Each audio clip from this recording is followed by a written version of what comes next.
الصورة دي حفظ، تتحفظ زي اسمكم عشان دي اللي هتيجي في امتحان آخر السنة. محمد البس يلا عشان تنزل تصلي الجمعة مع بابا.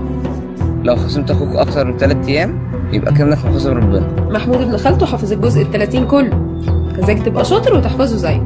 يا ابني ما تتكلمش وانت في الحمام، حرام.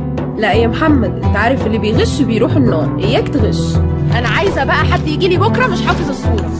لو ما رحتش تصلي دلوقتي مش هتاخد مصروف الاسبوع ده. انا ما بخافش من حد غير من ربنا. خلص اكلك كله يا محمد، لحسن اكل هيجري وراك يوم الايام. أنا بحب بابا وماما أكتر حد بعد ربنا. انتوا عارفين اللي بيدخل النار جسمه بيتحرق لحد ما يتفحم، بعدين بيطلع له جلد تاني ويتحرق برضه، وبيفضل يتعذب كده على طول. 100 مرة اقولك ما تاكلش بايدك الشمال، كده الشيطان بياكل معاك. اللي بيشرب خمرة بقه بيفضل ينجس 40 يوم. اللي ما بيصليش بيجيله واحد وهو نايم في قبره ويقوم ماسك طوبة ونازل بيها على دماغه ديب يفشفشها. ده حفظ وده حفظ وده كمان حفظ. ايه ده؟ يعني كل اللي مش مسلمين هيروحوا النار؟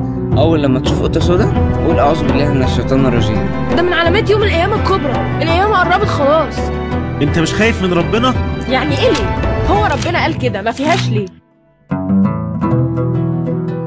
في حاجة غلط، في حاجة ناقصة. هو ده يعني الدين؟ شوية حاجات حافظينها مش فاهمينها ومظاهر. أنا مش بحس إني بحب ربنا زي ما كنت بقول وأنا صغير إني بحبه أكتر من أي حد. أنا بخاف منه عشان محدش علمني إني أحبه. ليه هقعد أعمل حاجات حافظها مش فاهمها وبعملها علشان بخاف منه؟ ده عذاب. هو يعني خلقنا عشان يعذبنا؟ أكيد في مفهوم تاني، أكيد في مدخل تاني.